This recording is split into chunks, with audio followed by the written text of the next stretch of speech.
Hello everyone, welcome to the KZGN News.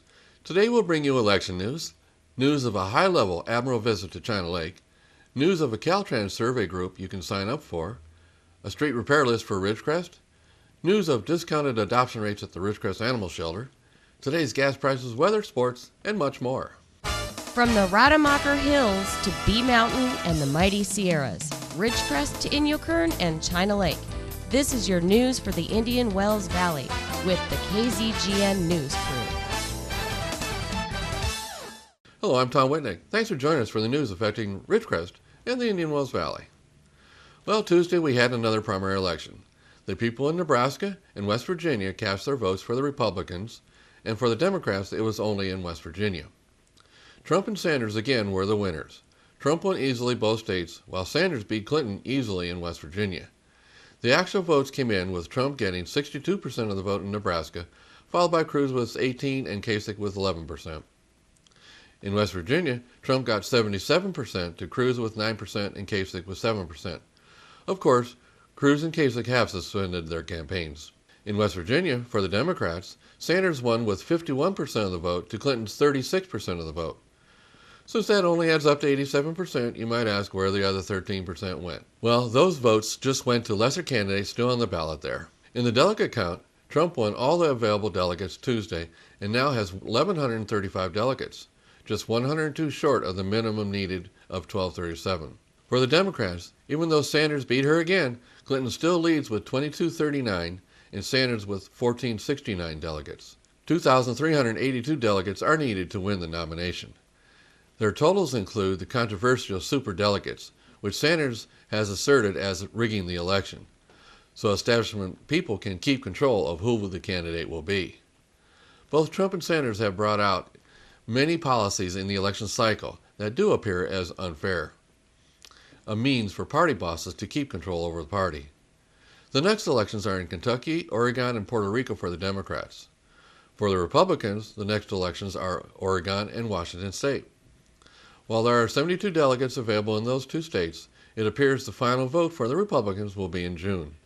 And California will also probably play a role in how Sanders goes into the Democratic convention.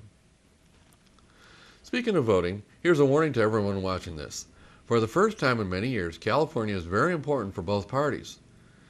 Anyway, if you're not registered to vote now, you have time to register, but not much time. To vote on June 7th, you need to register 15 days before the election date. Don't wait till the last minute to register. You can pick up registration forms at City Hall, post offices, or libraries, or go to register at the DMV. Or you can register from home via the internet. Just go to the Kern County Election Department website at elections.co.kern.ca.us/elections. There's a button on the page that says, "Click here to register to vote." Again, this primary is finally our chance to determine a national election. By the way, there will be initiatives on the ballot as well, some very important local and state initiatives. So if you want to say in who gets elected president and want to vote on some real important initiatives, get registered now. Be part of the process. From the Naval Air Weapons Center at China Lake, we get this report from Susan Walker, Public Affairs Officer. China Lake was recently visited by the Fleet Forces Commander. Admiral Philip Davidson, Commander of U.S. Fleet Forces Command, and Rear Admiral Michael Manazar, Director of Air Warfare, visited Naval Air Warfare Center Weapons Division, China Lake on April 26th and 27th. The visit was to get briefed about command capability updates. The visit included a walking tour of the Advanced Weapons Lab. The visit gave the Navy leaders an opportunity to hear about advancements in electronic warfare, targets and fleet training, live, virtual, and constructive test environments, as well as FA-18 and Joint Strike Fighter integration. NOCWD Commander Rear Admiral Brian Corey and Executive Director Joan Johnson hosted the visit and discussed the ways NOCWD is providing support to the fleet. The visit was important, as this was a very high-level visit of the people that make decisions on future Navy needs and projects. They will be valuable in determining where the current capabilities can be used by the fleet and future projects that start up. And in another story from China Lake, we get this report. They recently held a ceremony that recognized Expanding Your Horizons volunteers. These volunteers at China Lake who supported the EYH event in March were recognized during a ceremony May 5th at the Naval Air Warfare Center, Weapons Division, China Lake. Joan Johnson, NOC WD Director, provided these comments. I just want to thank everybody here for the efforts that you've put into this. Through what you do for EYH, you're showing young ladies that science and engineering are fun and cool. You've shown them that they are smart and can do and be anything they want to. It starts with you, and I want you to know that everybody here has made a difference in these young ladies' lives. More than 100 volunteers helped to make the 15th annual event at China Lake successful. In California news, we get this report from Caltrans. Caltrans is the state agency that maintains all state highways. Caltrans is actively seeking 5,000 volunteers to take part in a free study that could shape the way drivers are charged for road usage. Called for by the legislature in 2014, the Road Charge pilot program will produce information for further study on the concept of a road charge program. State officials aim to recruit a large number of volunteers reflective of the vast geographic and socioeconomic diversity of the state. Volunteers from rural areas are being sought to balance out volunteers from urban areas. The pilot program is exploring an alternative to the antiquated gas tax. It was a 20th century solution that no longer covers the cost of California's evolving transportation system. In this pilot, drivers will record and report the miles they drive, either manually or automatically, to see whether a mileage-based system is a viable solution to the gas tax. As we use less fossil fuels to cover more ground, the gas tax can't keep up, and California's transportation system is now experiencing a funding shortfall, which totals $5.7 billion a year. That is why Senate Bill 1077 created the California Road Charge Technical Advisory Committee, and why that committee spent the last year holding public meetings around the state and gathering input from a broad range of stakeholders. The result is the tax recommendations report for the pilot, which describes the pilot that costs drivers nothing to participate, offers drivers a choice in mileage reporting methods, protects drivers' privacy and personal information. It will determine the impacts of a road charge on various income levels, determine the impacts of a road charge on urban and rural drivers, seeks participation from at least 5,000 vehicles that represent the geographic, demographic, and socioeconomic diversity of our state. The pilot will go live in July 2016 for a 9-month duration and at no cost to the participant. At the conclusion of the pilot, the California State Transportation Agency will issue a report with its findings to the legislature, the Road Charge Technical Advisory Committee, and the California Transportation Commission.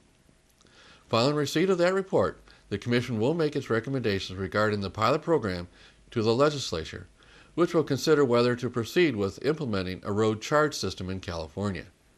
In simple language, since there are more and more vehicles using the roads that do not buy gas, the legislature is trying to find a way to raise funds for necessary maintenance, traditionally paid by gas taxes. It is a problem. Those vehicles use and damage the roads just as much as any other vehicles, but they aren't paying into the gas tax fund for maintenance of the roads. More information about the California Road Charge Pilot Program and participant volunteer information is available at their website at www.californiaroadchargepilot.com. I signed up for it. It was very easy. Just go to the website, click on the sign up button, answer a couple easy questions, and then you'll get a notice if you've been accepted as a participant. Now be clear, I don't know how this program will come out in the end, but I feel that if we have a chance to participate, this is a good thing. Again, this is a program where Caltrans is reaching out to rural areas to get our inputs. So try it. Sign up now before all the positions are taken.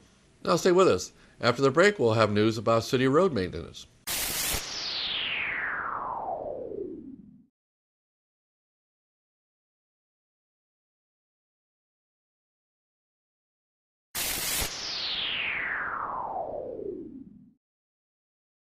Thanks for staying with us. Speaking of road maintenance, in city news, the Ridgecrest Public Works Department Street Maintenance Division is announcing that road work will take place in numerous areas throughout the city of Ridgecrest during May 9th through May 19th. The Street Maintenance Division, along with the contractor, will be reconditioning the following roadways the week of May 16th. Inyo Street from Hermosa to Ward, Mamie Avenue from Randall to Sherry, Benson Avenue from Gemstone to Silver Ridge, Hayden Avenue from Gemstone to Silver Ridge, and finally, Gemstone Street from Hayden to Benson. The roadways will be open during the resurfacing period. However, there may be some side street closures to the main streets. The Streets Department is asking that the community use alternate routes during the hours of 7 a.m. to 4 p.m. Monday through Thursday. The Public Works Department and the City of Ridgecrest thanks you in advance for your cooperation and understands that this could be an inconvenience during the resurfacing of the roadways. These roadways are being funded by Measure L tax dollars and tax allocation bonds. In some very tragic news, we get news of a death of one of our fine young men of Ridgecrest. 18-year-old James Stewart of Ridgecrest died in a tragic vehicle accident May 6th in Fresno. James graduated from Burroughs High School in 2015 and was studying welding at Cerro Costa Community College. He was taking a friend to a funeral when the freeway came to a halt. He was able to stop, but apparently the big rig behind him was not able to stop. It's reported that James died instantly. His girlfriend was airlifted from the accident to the hospital. We have no report of her condition right now. James is remembered by his family as a caring person, always trying to help others. The family is requesting that if you want to donate in his remembrance, to make a donation to Almost Eden, the Ridgecrest Animal Shelter, or Marley Mutz in his name. This is an honor to James' love of animals. Services will be held this Saturday, 2 p.m., at the All Faith Chapel on China Lake. What a tragic story. All of us at KZGN-TV extend our condolences to the Stewart family. And in happy news from the Ridgecrest Animal Shelter, we get this report. If you're looking for a new family member, dog or cat, the Ridgecrest Animal Shelter is a great place to go find that special addition to your family. They keep these animals almost indefinitely until they get adopted out. This month they are having a special in adoption costs. The special adoption rates for all dogs is only $45. All cats are free right now. With the adoption, you also get free spay or neuter voucher and microchipping. When you get your new pet neutered or spayed, all you have to pay is for a service charge of $20, which is a huge savings for the owner. The shelter hours are Thursday through Saturday, 11 a.m. to 5 p.m. Again, they have all sorts of wonderful dogs and cats out there just waiting for you to come out and meet. And as always, if anyone has anything they can donate to the shelter to help pay for keeping these pets available for adoption, you can help. They always need blankets and towels for the pens. They take donations of dog and cat food or other supplies. And of course, cash donations can be made as well. This is a shelter that goes to the greatest lengths to save and place dogs and cats. You can help. For more information, contact the Ridgecrest Animal Shelter. Oh, and they have a Facebook page as well. Just search Ridgecrest Animal Shelter. And hats off to a great shelter staff. You folks are awesome. All the way from shelter officers, staff, and PAC volunteers that help take care of the shelter. And if you'd like to be a volunteer worker, contact the shelter for an application and details. You can volunteer as much or as little as you want, anytime you want. Without the volunteers, we wouldn't have the shelter we have today, said Mary Stage, shelter supervisor. And I want to remind all our viewers that you still have time to make it down to the City Hall Town Hall meeting tonight.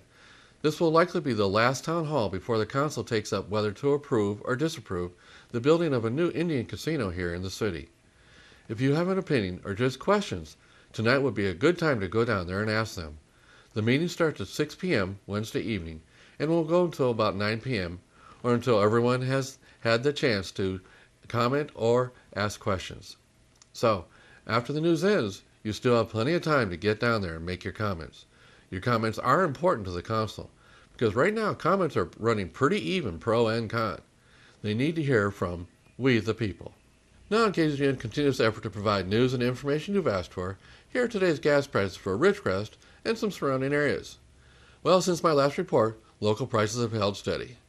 And the good news, we are still the lowest of all the prices in all the areas we are monitoring. As of this morning, Ridgecrest is ranging from $2.37 to $2.89. Lancaster from $2.69 to $2.99. The LA Valley area $2.57 to $2.79.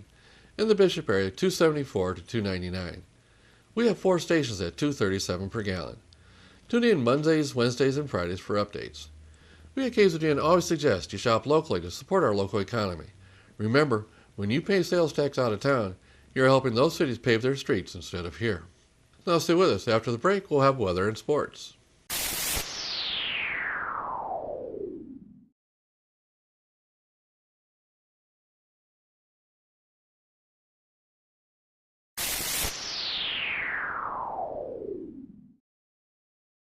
Thanks for staying with us. Now here's Lane with the weather. Thank you, Tom. From the National Weather Service, severe thunderstorms capable of producing damaging winds, large hail, and a few tornadoes will be possible through Wednesday from portions of the Midwest to the central and southern plains. Temperatures across the nation. Carolinas at 78, Georgia at 63, Arkansas at 85, northern Texas at 76, Arizona at 85, and Los Angeles at 63. And for us locally, tonight, clear with a low around 58, east wind 5 to 10 miles per hour. Thursday, sunny with a high near 94, east wind 5 to 10 miles per hour. Thursday night, clear with a low around 59, east-northeast wind 5 to 10 miles per hour. Friday, sunny with a high near 96, north wind 5 to 15 miles per hour. Friday night, mostly clear with a low around 59, west-southwest wind 10 to 15 miles per hour with gusts as high as 20. Saturday, sunny with a high near 90, south-southwest wind 5 to 10 miles per hour with gusts as high as 30. Saturday night, mostly clear with a low around 56, west-southwest wind 20 to 25 miles per hour with gusts as high as 35. And Sunday, sunny with a high near 84, west-northwest wind 10 to 15 miles per hour. And that is your forecast for the IWV. Now back to Tom. So that's the news for today. Also, KZGN-TV know you have a choice in what you watch for your news. We all thank you for choosing KZGN-TV, Ridgecrest's only locally owned community TV station. Now stay tuned for Ridgecrest Talk, coming up next.